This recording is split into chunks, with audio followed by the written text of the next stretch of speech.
mode.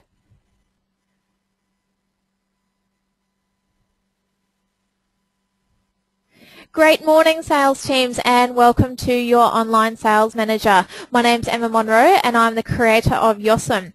Today we're going to be speaking about presenting the product, and this morning our meeting is for Australia with Anoop and Chell, our sales manager. Good morning, Anoop.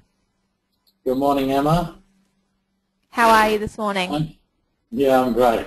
And yourself? Great, thank you. Really excited about the topic today, so let's get into it. Cool. Welcome, everyone. A great Monday morning. If anyone was up early enough to watch the Euro, it was a fantastic game this morning with Spain taking out 4-0. But we're not here to talk about the sports results. But you know what I am going to talk about just really quickly and just go off topic for about 2 seconds right now, about how Spain can actually teach us on how to become great salespeople. This is going to be really weird and wonderful on how I explain this. Whilst watching the game this morning, what you can see with the Spaniards is they have this amazing ability to create teamwork and create opportunities from the way they were able to pass the ball as very structured and focused look. Now, I want to bring you back to what Jason's conversation was last week. If you look at the way the Spaniards played, they knew what the result was needed to be, and they knew how to get there as well. More importantly, they understood how to become patient, and they knew how to create chances, and all of a sudden it looked seamless. It was absolutely beautiful football to watch, but if you take that from a sales analogy and look at the best salespeople in the world, they're the ones that just make it look smooth and easy. Ever bought something and said, wow, that was really easy and I really enjoyed that? Well, that was because the salesperson actually made it so easy for you, and that's what the funny thing is that's our segue today as well, as in how to present your product in a manner that's just smooth and easy. But you know what, we've got a little bit of housekeeping to do before we kick into that. So if we can just move over to the next slide. So this is just from last week in the power of asking questions in when we talked about probing and doing your needs analysis. The power in asking questions helps you control the sale. Okay, so sorry if I go back to the Euro again today, but if you, again, what's amazing to see any professional do is ability to control the environment they're in. Okay, now they don't physically control anyone else. Okay, that's not possible. All right, I can't tell you how to think. I can't tell you how to behave. I can't tell you how to be. Anyone who's got children will understand that, right? Anyone that's got any team members will understand that. But what we can do is we can control who we are and control the environment we're in by the way we control our thoughts. Now, one of the great things about asking questions is it gives you ultimate control of where the sale's going to go.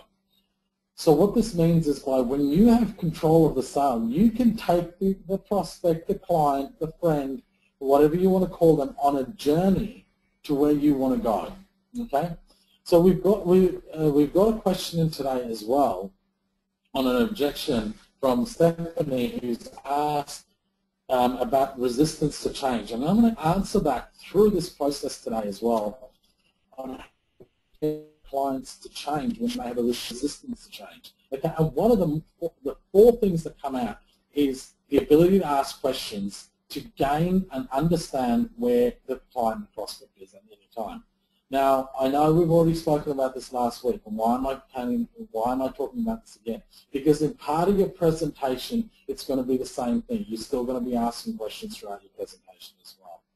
Okay, so the more questions you ask, the more chance you have of closing. The more questions you ask, the more control you're in. So let me just role play that with you for a real quick second. Some salespeople, and I would say the poor ones, think this way. Oh, if I get asked questions, it's great. Now I'm able to sell my product.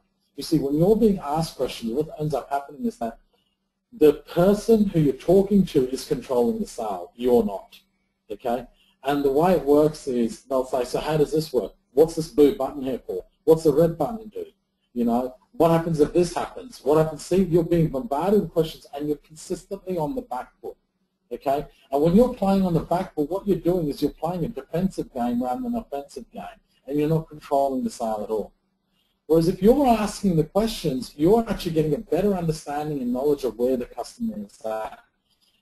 Understanding how to present the solution, because that's what we're going to be talking today about presentation, how to present the solution that comes clear and is propped up for them so they can really understand how to make a decision easier. So to go back to Stephanie's question really quick, resistance to change comes from the fact that people don't know what they're changing to. Resistance to change comes from one of our primary human needs of a little bit of uncertainty. Okay, so when we talk about the global financial recession or whatever we want to call it, and even the morons that are now, and I'm going to say this, the morons that are now talking about the carbon tax, and if anyone out there right now is going, oh, what's all this about the carbon tax? It doesn't matter. It's all a bunch of bullshit. What we need to focus on is how do we create more sales. See, resistance to change comes along when there's uncertainty in the world. And people are uncertain about what move to make, so they're resistant to change. What we now need to do is we need to explore and dig deeper where that change and that resistance to change is coming from. And we can do that by asking questions. I'm going to show you a little bit more of that to you, Stephanie, tonight as well. Okay, let's go to the next question. Next slide.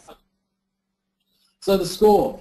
You know, I'm going to harp on about this every single week. What's your score? What's your score? How many people did you see? How many leads did you generate? How many closes did you make? What was your average dollar sale? What was your activity?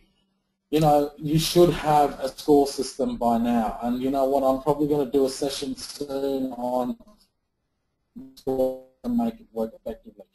If you missed the point on it. But generally speaking, you should know what the score is. You should know where you are at. By Monday morning, before you've kicked off and started your day, you should have planned around what's going on. Afternoon, you should be finalising what the score was for the week and reviewing it and seeing what you could do better. Okay, so very, very important to know all the time what the score is and how to handle it and where to take your sales structure, your sales process, and your sales team from there. Without the score, you don't know what's going on. Okay, measure everything, manage it, and you will end up having a final result that you can taste. Okay, so let's go to the next slide. So where we're at the moment, I keep putting this slide up. You'll see there's a couple of slides that come up consistently all the time, and this is one of them along with the score. We will ultimately keep on reviewing every one of these in one form or another. So right now we're at supporting and presenting the product, and that's what we're going to be talking about today.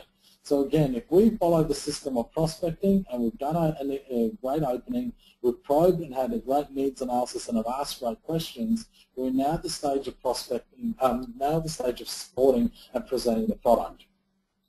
At this stage, it's vitally important to be very fluid, very logical, and very, very precise in what the customer has asked for.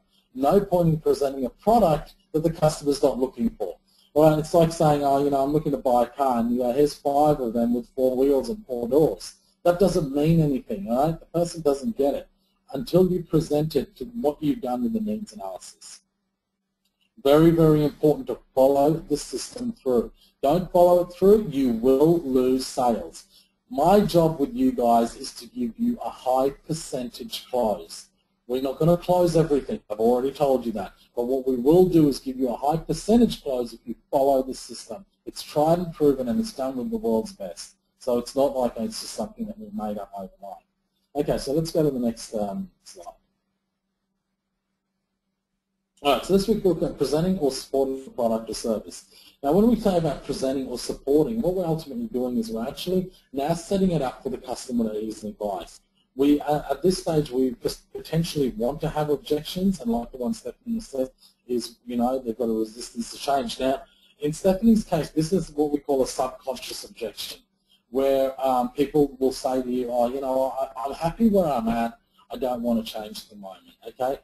Now, if you get that objection later on, what you've probably done is you haven't built enough of a foundation to have heard early enough that this potentially could be an objection. So there's 2 things we want to work with here, Stephanie. Is that one is that we want to understand how quickly we can get this resistance to change, or the subconscious resistance to change objection prop up, because we want to ask, support, and present the questioning around that as well.